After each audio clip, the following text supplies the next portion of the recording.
Hello guys, ఈరోజు simple chicken recipe ఎలా చేసుకోవాలో చూసేద్దాం రండి. నేను ఛానల్ని కొత్తగా ఓపెన్ చేస్తున్నాను, ప్లీజ్ సబ్స్క్రైబ్ చేసుకోండి.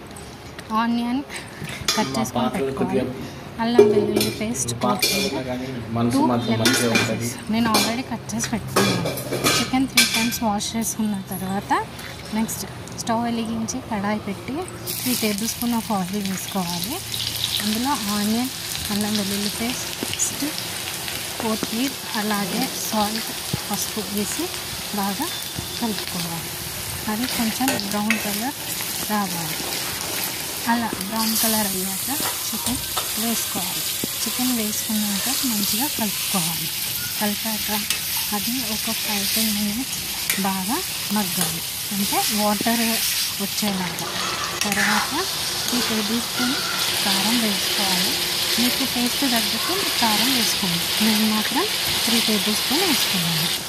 నెక్స్ట్ ధనియాల పౌడర్ వేసాక మిక్స్ చేసుకోవాలి మంచిగా.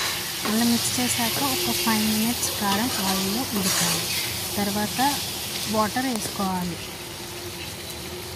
అలాగే హాఫ్ లెమన్ నేను తర్వాత అలా ఉడికాక చికెన్ మసాలా వేసుకోవాలి.